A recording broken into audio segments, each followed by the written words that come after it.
Oi, segunda série, vamos começar o assunto de pilhas. É o final da aula de eletroquímica que a gente começou na semana passada na web e aí a gente finaliza com pilhas.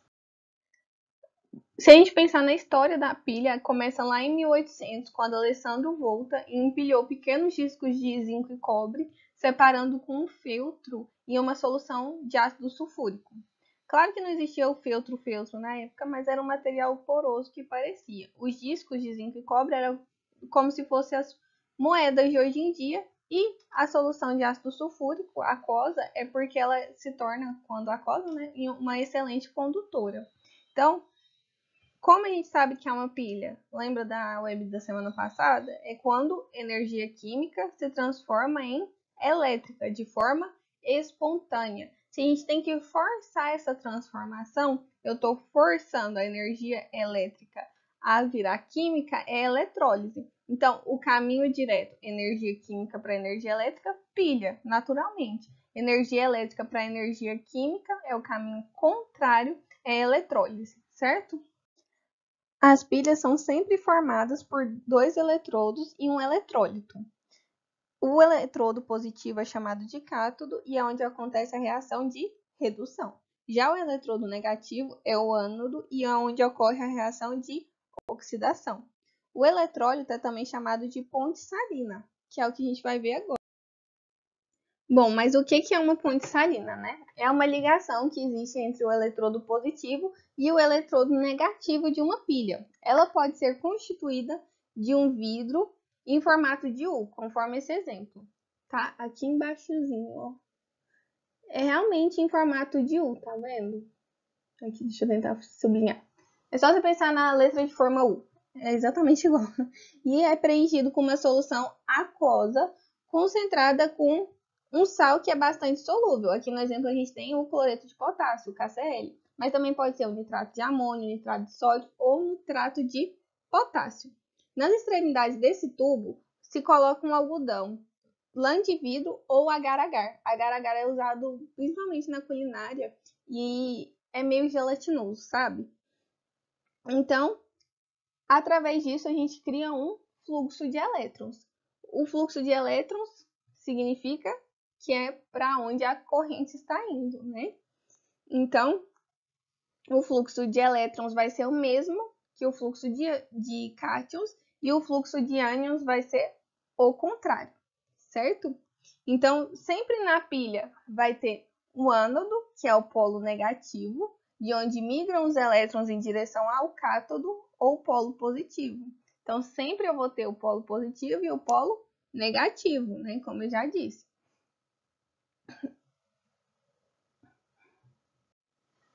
Essa transferência, com o passar do tempo, né, a transferência dos elétrons, faz com que ambas as soluções percam sua neutralidade elétrica, porque haverá excesso de íons, tornando soluções instáveis e interrompendo rapidinho o funcionamento da pilha, né?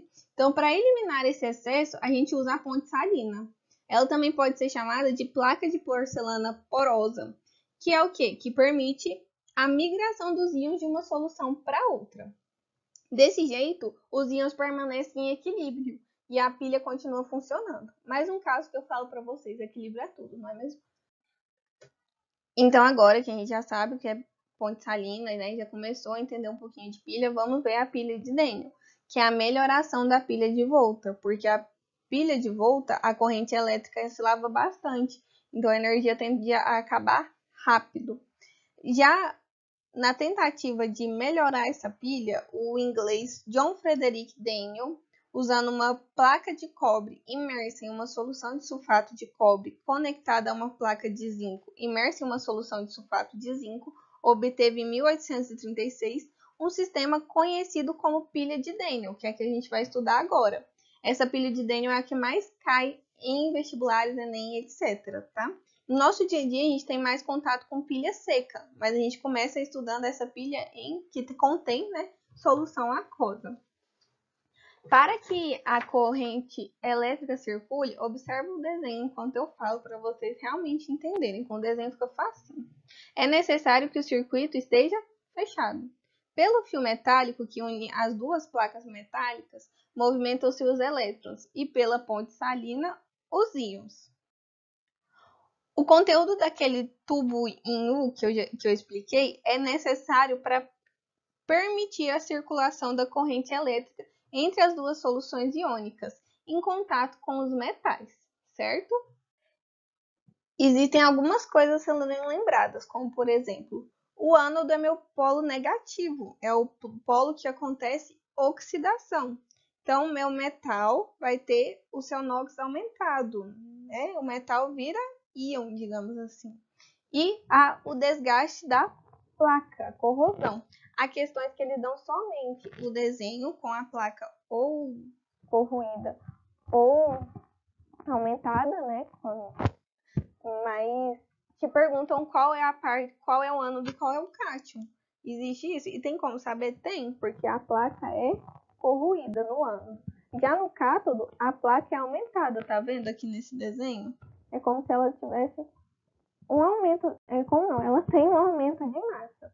E aqui acontece a redução, é meu polo positivo. Então o NOx do metal, ele diminui, né? Estava em 2 mais, ele vai para 0. Como a gente já sabe, o zinco tem maior tendência a se oxidar do que o cobre. Ou seja, o zinco tem maior poder redutor, já que tem mais facilidade de perder elétrons. Quando a pilha está em funcionamento, o processo que ocorre com o zinco é representado segundo a semi-reação de oxidação, né? A perda de elétrons. Esses elétrons liberados pela oxidação do zinco metálico, que é o Zn sem carga, fluem pelo fio condutor e chegam à placa de cobre, onde entram em contato com os íons Cu2+, da solução. O processo que ocorre é indicado pela semi-reação de redução, né, o ganho de elétrons. Os íons Cu2+, tendem a receber elétrons, reduzindo-se a cobre metálico, o Cu0. Aqui. À medida que a pilha vai funcionando, há gasto da lâmina de zinco que se oxida, com o consequente aumento da concentração de Zn2+ em solução. No outro eletrodo, temos a deposição do cobre, devido à redução dos íons Cu2+. Nesse processo, a concentração de Cu2+ vai diminuindo, provocando um leve clareamento da coloração azul da solução. Essa cor, né, esse clareamento se deve à presença dos íons Cu2+, certo? Quando a gente representa uma pilha, o normal é representar dessa forma, que eu estou sublinhando aqui. O que é? Primeiro o polo negativo, 2 barras, depois o polo positivo. Então, primeiro eu faço a oxidação e depois a redução. Então, eu tenho o zinco 0 virando o zinco 2+, depois o cobre 2+, virando o cobre normal. Mas aí vocês devem estar pensando, qual a convenção da pilha, né? Por onde vão os elétrons? A corrente elétrica da pilha é no sentido contrário dos elétrons, certo? Como assim? Os elétrons sempre vão do ânodo, do meu polo negativo, para o polo positivo, os elétrons. Isso significa que os cátions também seguem essa linha. Então, os cátions e os elétrons vão do polo negativo para o polo positivo. Já os ânions e a corrente elétrica vão do polo positivo para o polo negativo. Então, de novo, do polo negativo para o polo positivo, elétrons e cátions. Do polo positivo para o negativo, ânions e corrente elétrica, tá? O potencial da pilha normalmente é medido por um voltímetro. O voltímetro é vendido nessas lojas de materiais de construção. É muito fácil de usar. Ele só é meio carinho, assim. Se você não tiver nenhum intuito usar, ele é caro. Agora, se tem intuito, ele não é caro, né? Custa em média R$90. O objetivo dele é medir a força eletromotriz, a FEM ou E da pilha. O valor indicado pelo voltímetro é em volts, como o próprio nome já fala, e corresponde a DDP, que é a diferença de potencial, que é representado por ΔE, de uma pilha, tá bom? E sempre depende das espécies químicas envolvidas. Então, vamos ver como é que a gente vai calcular isso, né? Já que na hora da prova não pode usar voltímetro. A gente tem nosso potencial normal ou padrão do eletrodo, que é representado pelo E0. Então, sempre que a gente vê o E0, significa que é o padrão. E ele tem a unidade de volt. Esse potencial ele tem um conceito que é uma grandeza que mede a capacidade que o eletrodo possui de sofrer oxirredução nas condições padrão. Quais são as condições padrão? Concentração de 1 mol por litro, pressão de 1 atm e temperatura 25 graus Celsius. Sim, oxirredução, porque isso tudo não passa de reações de oxirredução acontecendo, né? Alguém oxidando e alguém reduzindo. Então, o cálculo do ΔE de uma pilha é a coisa mais fácil do mundo. Existem 3 maneiras, depende do que o enunciado te fornecer. Se ele te fornecer 2 potenciais padrões de redução, vai ser o maior menos o menor. Se fornecer 2 potenciais de oxidação, vai ser maior menos o menor. E se oferecer um de oxidação e um de redução, vai ser um de oxidação mais de redução. Sim, gente, só isso. Não tem como errar, não. De boa demais. Pra que a gente mede isso, né? Já que é tão fácil. Todo mundo já vai pensando, tem um peguinho. Porque não é possível que é tão fácil. Mas é fácil mesmo. Se esse ΔE der maior que zero, o processo é espontâneo. Se der menor que zero, é não espontâneo. O que isso significa no que a gente está estudando? Espontâneo, pilha. Não espontâneo, eletrólise. Como a gente mede esses padrões, né? Aqui a gente vai fazer do hidrogênio. Então, o padrão do hidrogênio é zero para os dois, né? Tanto para oxidação como para redução, tá bom? Então, ele possui potencial padrão de... Aqui, como seria medir essa pilha em solução aquosa com voltímetro. O voltímetro ficaria ligado assim às placas. E aqui a gente tem vários potenciais de redução padrão e de oxidação padrão, né? Com suas semi-reações. Para que, né, trazer isso? Porque quanto maior for o potencial de redução, ou seja, quanto mais positivo for a espécie, maior sua capacidade de sofrer redução. Então, aumenta o caráter oxidante. Agora, quanto menor o potencial, quanto mais negativo ele é, maior a capacidade de sofrer oxidação. Então, aumenta o caráter redutor. Não tem nem erro, né, gente? Muito negativo vira o quê? Redutor. Muito positivo, oxidante, que é o que sobrou. Tranquilo demais esse conteúdo. E existe também os eletrodos de sacrifício. Por exemplo, associar um metal mais redutor ao ferro para protegê-lo é uma forma de fazer com que esse metal se oxide ao invés do ferro. Então, o ferro fica inteiro. Nesse caso, o potencial de oxidação desse metal tem que ser maior que o ferro. Então, um eletrodo de sacrifício, ele sempre vai ter que ter o potencial maior do que aquela espécie que eu quero proteger. Outro exemplo que a gente pode pensar no nosso dia a dia é no problema do ferro, destruído pela ferrugem. Não se dá muita importância à corrosão de outros metais, como alumínio, né? Mas por quê? Isso acontece porque o produto de oxidação do alumínio é o óxido de alumínio, Al2O3, que é uma substância branca que adere à superfície do metal como se fosse uma camada protetora, evitando a continuidade da oxidação. Isso explica porque, aparentemente, o alumínio não sofre corrosão. Já no caso da ferrugem, acontece o contrário, né? Quem já viu alguma coisa enferrujada fica meio nojentinho, né, gente? Por se tratar, né, de um material poroso, ela deixa o ferro permanentemente exposto, o que facilita o prosseguimento de sua oxidação. Por isso, a transformação do ferro é tão evidente, né? Quando a gente tem uma coisa enferrujada em casa, a gente faz o quê? Joga fora, porque a mãe fala, né? Não tem mais salvação para isso daqui, não. E é por isso que acontece. O que é a eletrólise, né? Que é o nosso assunto de agora. A eletrólise é a reação de oxirredução também, só que ela não é espontânea. E ela é possível graças ao fornecimento de energia elétrica por um gerador elétrico. Na eletrólise, a ligação entre os polos da bateria, que é o gerador, e os eletrodos da cuba eletrolítica, que é o receptor, é feita por fios metálicos, nos quais circulam elétrons. O circuito é fechado, né, igual às pilhas, por eletrólitos que conduzem corrente elétrica, graças ao movimento dos íons.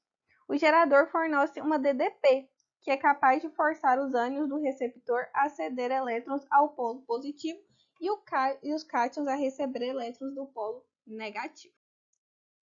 Então, o que acontece? Na eletrólise, inverte. Quem atrai ânions é o polo positivo, que é o ânodo. Então, aqui o ânodo vai ser o polo positivo. E quem atrai os cátions é o polo negativo, que vai ser o cátodo. É bem importante entender que agora inverte, tá bom? Então, a gente estudando os tipos de eletrólise, a primeira é a ígnea.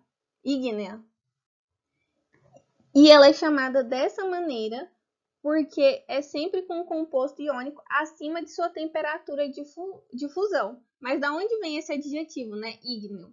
Ígneo significa que é relativo ao fogo, que é de fogo ou se assemelha a ele. Portanto, é uma palavra que remete a calor.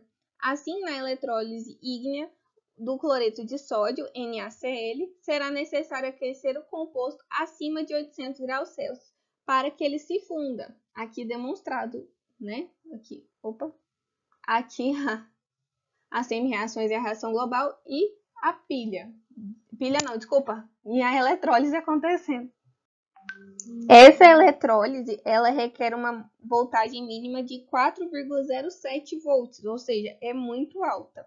A DDP do processo é negativa, indicando que o sistema formado pelo NaCl líquido necessita receber energia elétrica, isto é, trata-se de um receptor, é uma reação não espontânea, né, gente? Então, para forçar a ocorrência dessa reação, temos que aplicar uma DDP superior ainda a esse valor, ou seja, muita energia.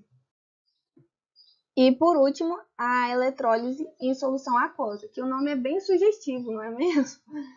Utiliza a água como solvente e ocorre competição de íon. Como assim competição? Os íons do eletrólito vão concorrer com a autoionização da água, o H+, e o OH-. Observa aqui a ordem de descarga, tá vendo? Eles têm que concorrer para a eletrólise efetivamente acontecer.